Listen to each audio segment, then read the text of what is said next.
Então, nós vamos ter agora um momento de confissão e oração. Mas nós vamos, no decorrer do nosso estudo, nós vamos entender como é que é essa confissão e como é que é essa oração.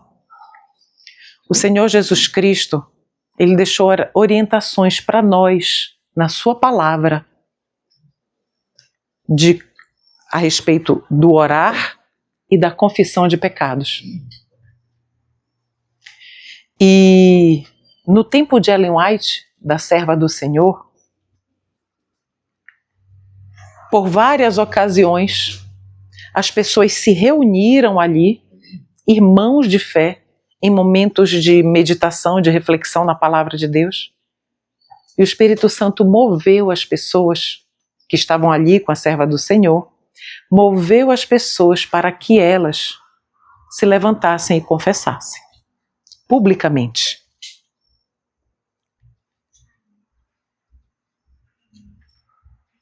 Mais cedo nós falamos muita oração, muito poder. Pouca oração, nenhum poder.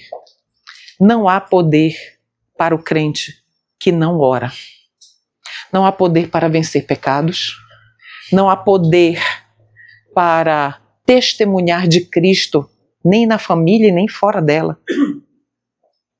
Um cristão que não ora é um cristão morto. Ele não existe, ele nem é cristão.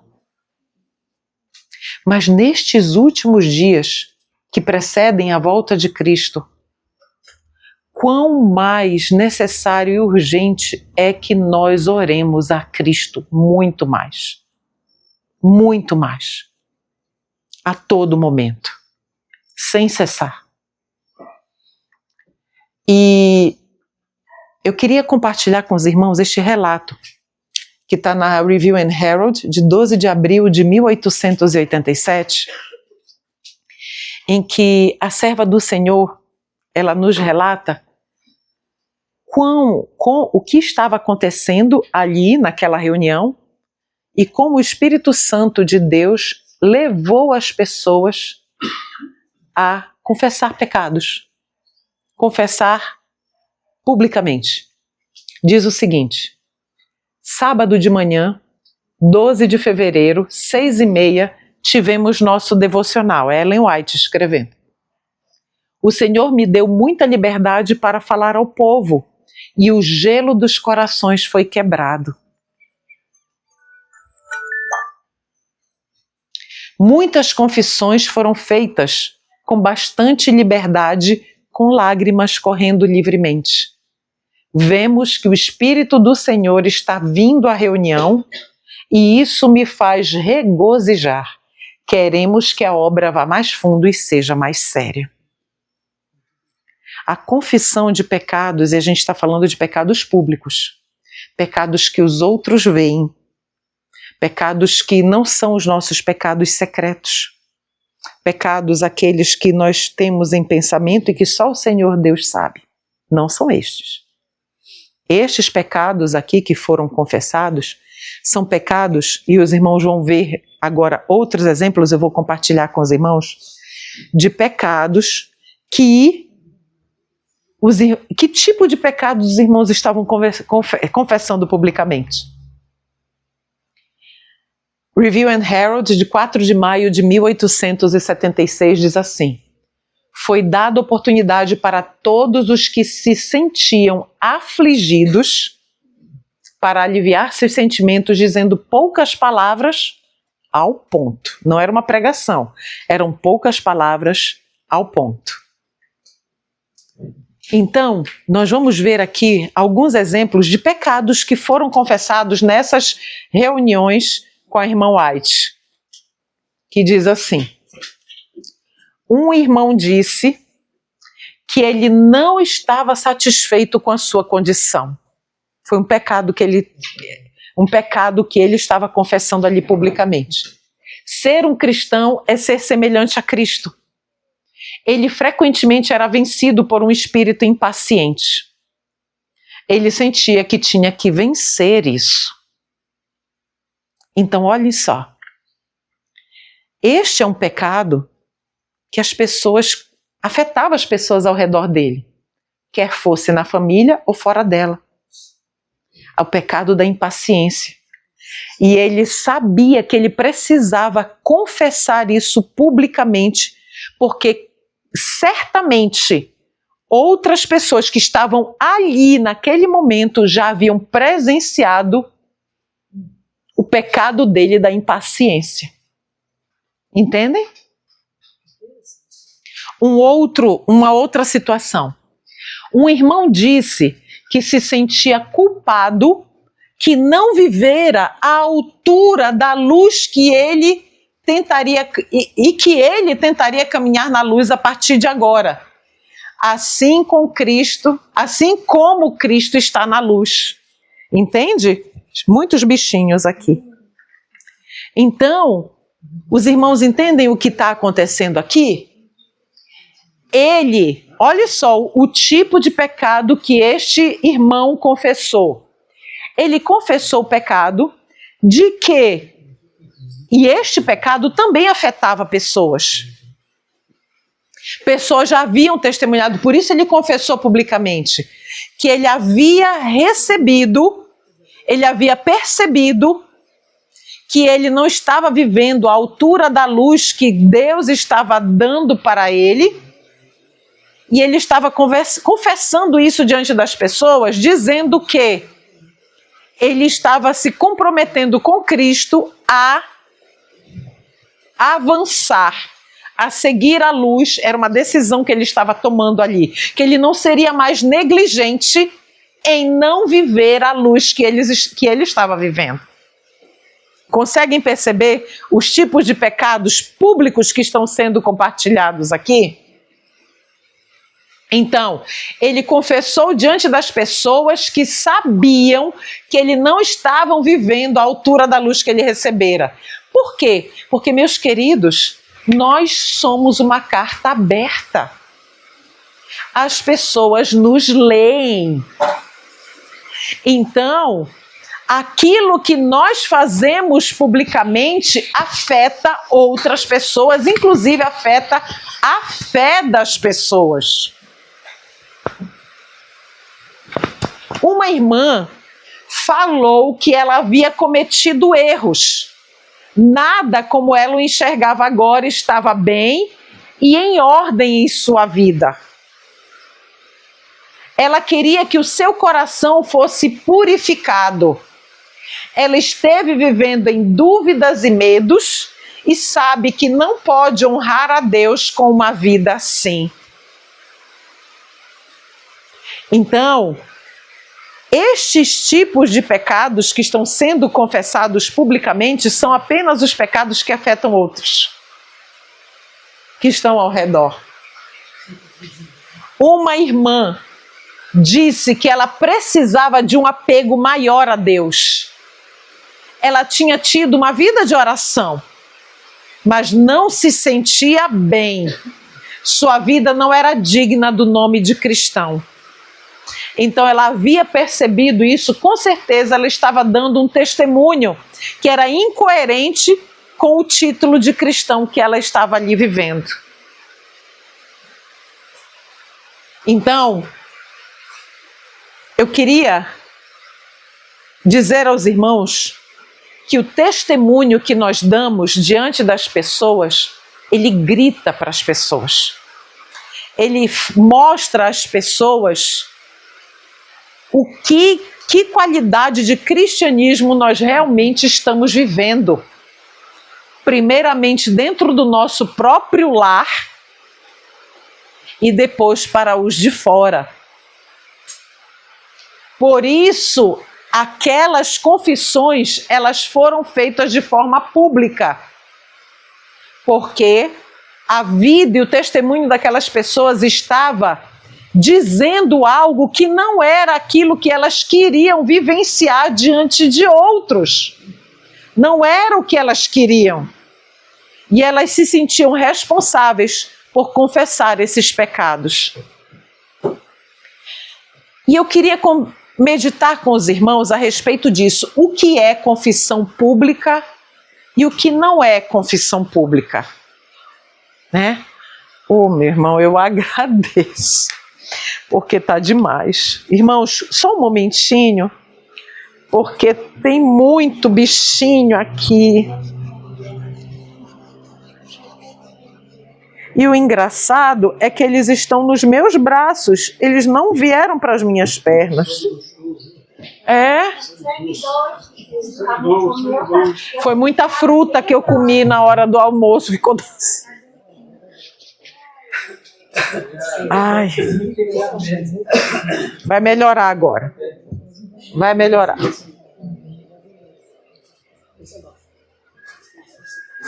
Vai testar o microfone, Igor? Hã? Você quer que eu... Talvez tá um pouco embolado.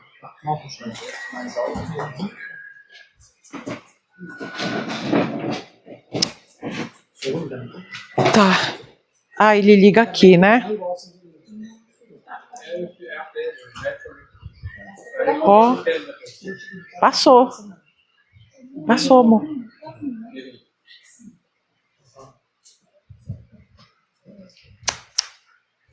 Testando. Testando. Tá?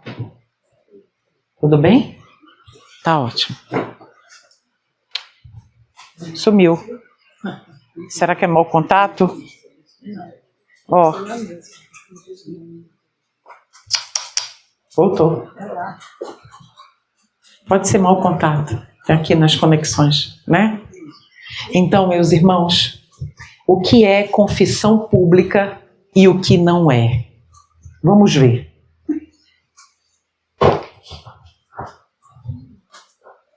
Antes de seguir,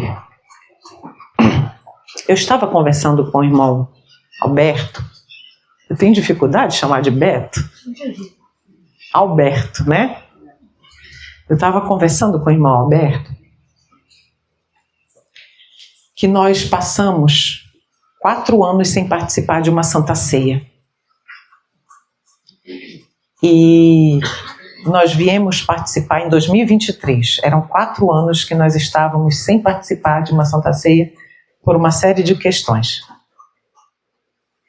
E quando nós fomos participar de um congresso e lá fizeram a Santa Ceia, assim, meu coração se alegrou demais. Porque a Santa Ceia, ela é o nosso rebatismo. É o nosso momento de reconsagração e de renovação dos nossos votos de amor e fidelidade a Cristo. Mas ali, para a Santa Ceia, o Senhor também nos dá uma orientação. O Senhor nos diz que nós precisamos, se nós vamos fazer aquela oferta, mas se nós temos alguma coisa contra alguém ou contra algum irmão, nós precisamos deixar a oferta lá e ajustar as coisas com o irmão. Nós precisamos. Porque senão, aquela oferta de sacrifício ali, aquele momento de Santa Ceia, ela acaba por ser uma oferta de Caim. Não é verdade? Então, meus irmãos, não sei se vai ser possível fazer uma Santa Ceia no final de semana que vem. Mas nós precisamos ter em mente que há a necessidade de nós nos reconciliarmos, primeiramente com Cristo, mas antes disso, nos reconciliarmos com os nossos irmãos e com as pessoas que nos maltrataram e nos perseguiram.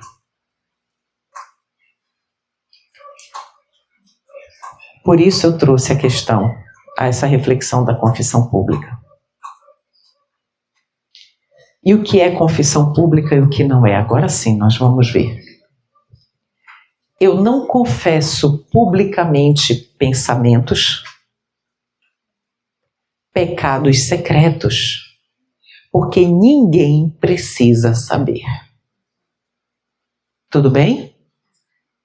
Isso não precisa ser confessado publicamente. Ninguém precisa saber das minhas fraquezas pessoais. Ninguém precisa saber das minhas lutas com Cristo. Entende? Pensamentos e pecados secretos não são confessados publicamente. Esses não influenciam a outra pessoa. É mau contato.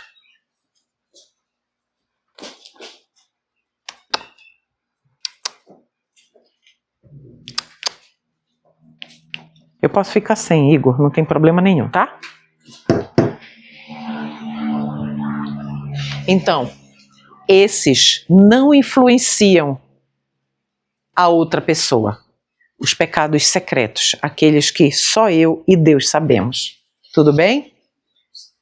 Esses não devem ser confessados porque, ao invés de ajudar, eles acabam atrapalhando, expondo. É uma exposição desnecessária. Tudo bem? Vamos ver um exemplo. Pensamentos de que você não gosta de alguém e que você nunca comentou com ninguém. Você só guarda para você. Mas você não gosta de alguém. É um pecado? É. Mas você não tem que confessar publicamente ele. Tudo bem? Não deve ser confessado publicamente. Mas se você anda magoando as pessoas, você deve confessar. Ficou claro a diferença?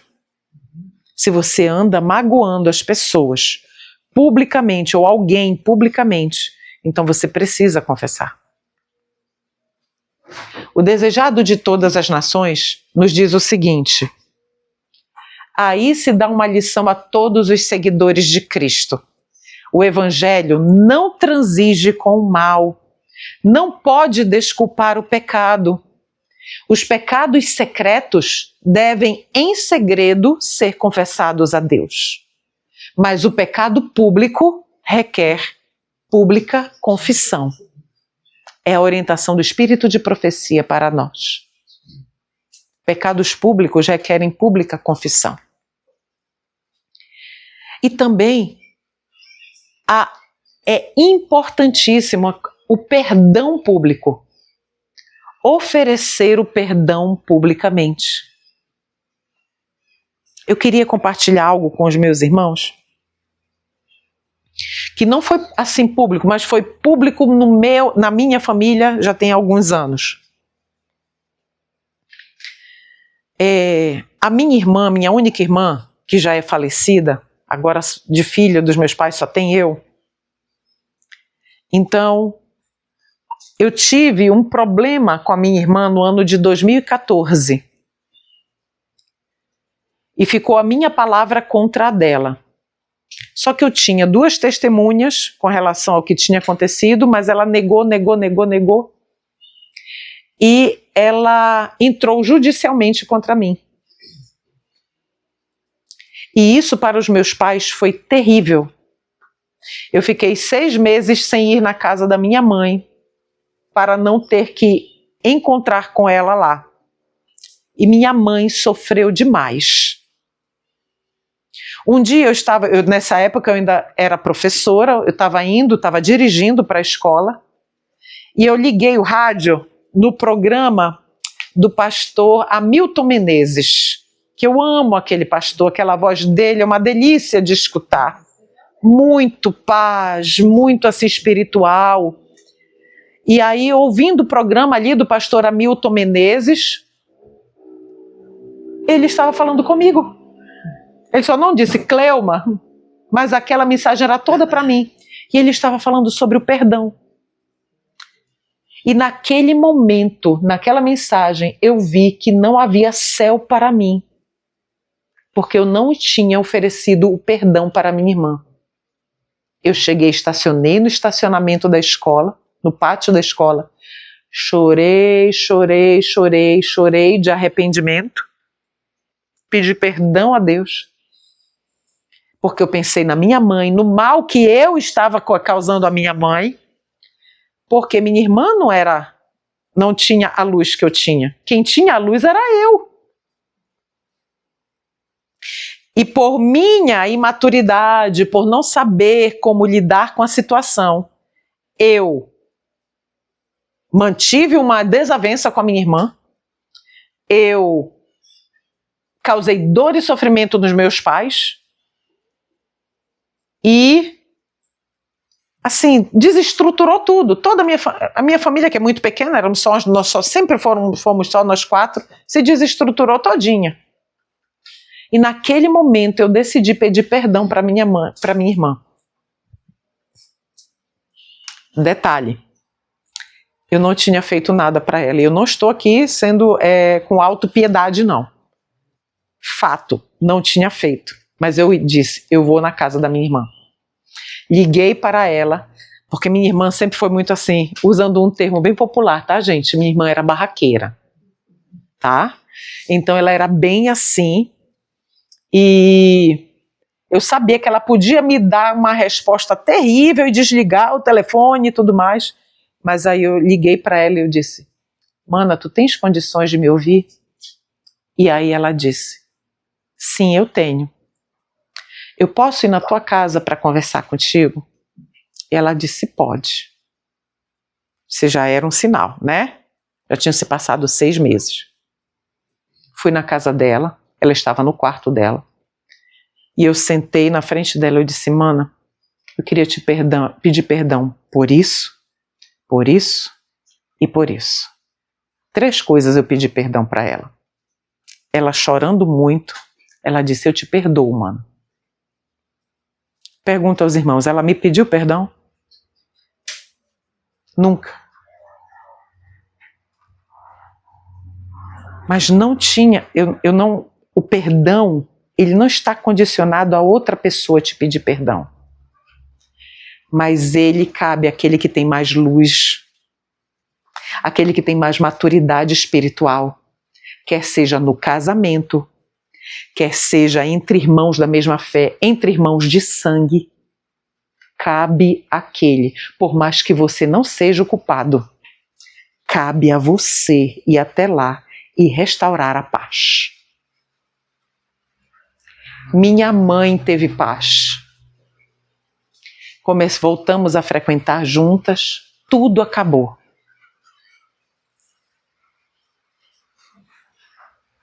E eu fiz confissão a ela, eu não fiz publicamente, mas eu falei para minha mãe, para o meu pai não, falei para minha mãe que eu havia ido na casa dela e pedido perdão e já estava tudo bem. Então, o pecado público requer pública confissão. No meu caso, era esse pecado, entende? E eu vou dizer a segunda situação. Um irmão seu de sangue lhe colocar na justiça é algo gravíssimo. Eu não sei como funciona isso na cabeça de vocês, mas na minha e do meu esposo é algo terrível, pesadíssimo. Mas o Senhor consertou todas as coisas. E eu vou dar o segundo testemunho na minha família do que aconteceu. A filha mais velha da minha irmã, que hoje também é falecida, na época tinha 16 anos. Ela engravidou na adolescência e o relacionamento da minha irmã com o ex-marido dela, o pai das minhas sobrinhas, sempre foi terrivelmente conturbado. E a filha dela, de 16 anos, esperou a minha irmã ir para a casa dos meus pais, porque a gente foi almoçar na casa dos meus pais. Ela disse que não ia, que ia ficar em casa. E ela disse que queria ficar em casa, que ela não ia almoçar na casa do meu pai, do vô. E a gente estava lá almoçando e tudo mais. De repente, toca a campainha na casa dos meus pais, era a polícia. O carro da polícia militar, que estava indo atrás da minha irmã, porque ela estava foi recebido na polícia uma denúncia de que ela estava mantendo a filha dela em cárcere privado. E a minha irmã tinha que ir à delegacia. A minha sobrinha não cuidava da filha, a minha irmã que cuidava como se fosse filha dela. Tinha poucos meses. Ela estava com acho que uns 3 meses, 3 ou 4 meses a bebezinha. Lá vai a minha irmã, as minhas 3 sobrinhas pequenas, na época, tudo para a delegacia. O meu pai é cardíaco. Eu disse, pai, deixa que eu vou. Lá vai eu, para a delegacia.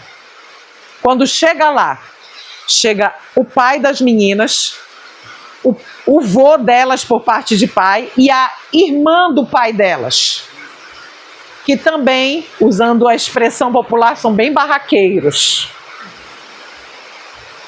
E eles armaram de tal forma para que a minha irmã fosse presa. Entendeu?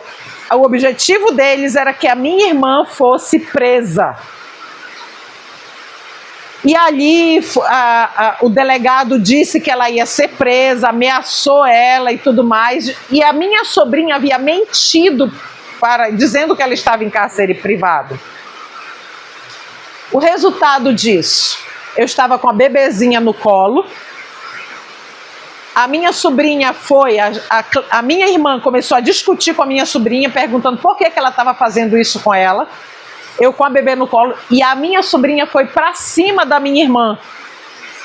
Se ela fosse para cima da minha irmã e a minha irmã revidasse, a minha irmã ia ser presa ali na hora. E eu me coloquei com a bebê na frente. Ela veio e sentou um tapa no meu rosto. E me ofendeu com uma palavra pesadíssima que poucas vezes eu escutei na minha vida. Ela me chamou daquela palavra. Isso foi num domingo. À noite eu ia pregar na igreja. Eu estava escalada para pregar na igreja à noite, na nossa igreja lá em Belém. E aquilo foi uma situação tão terrível para mim, me desestruturou de tal forma que eu cheguei em casa e eu disse, eu não sei o que eu vou pregar, eu esqueci o que eu ia, a pregação toda pronta, eu esqueci o que eu ia pregar. E não tinha ninguém para colocar no meu lugar. Nós nos arrumamos, fomos à igreja, eu sentei no banco ali da igreja e eu comecei a orar. Eu disse, Senhor, eu não sei nem como começar a pregar, o Senhor sabe como eu estou por dentro. Porque é terrível, irmãos, é terrível. Me ajude, porque eu não sei o que falar. E aí veio a mensagem musical. Queridos, eu não gosto do estilo musical deste casal que canta, Dilson e Débora. Eu não os aprecio, eu não recomendo, mas foi cantada aquela música, Cuidei de Você. E em um momento a música diz assim, não temas, eu sou contigo. Naquele momento eu senti uma paz tão grande e eu lembrei de toda a mensagem. Fui lá, preguei, desci. Quando eu desci, todo o sentimento, aquela coisa, aquela dor, aquela emoção, que tudo aquilo que eu estava sentindo sumiu enquanto eu estava lá. Quando eu desci, voltou tudo de novo. Vamos para casa. Aquilo foi terrível para mim. Terrível. Passei meses sem falar de novo, sem falar com a minha...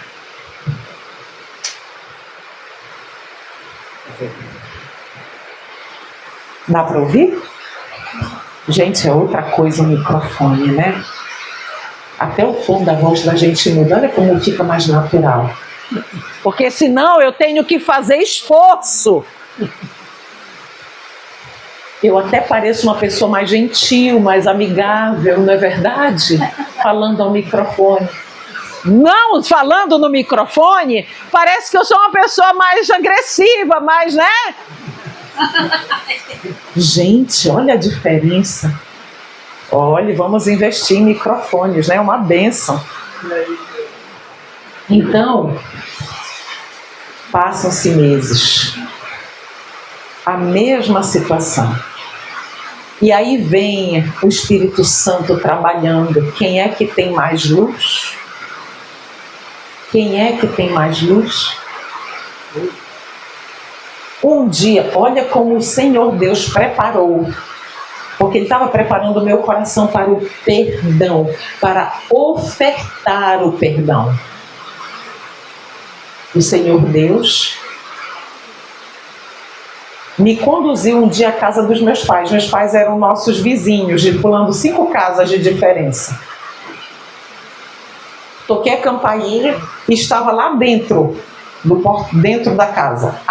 Esta minha sobrinha com a minha sobrinha neta no colo, a filha dela. E a minha mãe foi, abriu o portão. Eu ia passar direto. Mas aí eu olhei e a Duda olhou para mim e ela soltou um sorriso para mim. A bebezinha, a Maria Eduarda. Ela soltou um sorriso tão lindo para mim. Eu disse, oi, titia. E aí a minha sobrinha, que estava viva na época, tinha 16 anos, ela falou, chegou perto de mim, ela não falou comigo. Ela chegou perto de mim e ela disse para a filha dela, quer ir com a titia, minha filha? Esse era o pedido de perdão dela para mim. Eu não precisava que ela me pedisse perdão. Esse foi o pedido dela de perdão para mim. Eu olhei para ela e eu disse, Pietra, você perdoa a tia, porque a titia fez isso, isso, isso. Porque eu também não fui gentil com ela, viu? Não fui gentil. Você perdoa a tia por isso, isso, isso? Ela disse, eu perdoo, tia. A senhora me perdoa? Perdoa-me, foi. Pronto. Alguns anos depois, a Pietra é assassinada. Entende? Estava tudo bem entre nós.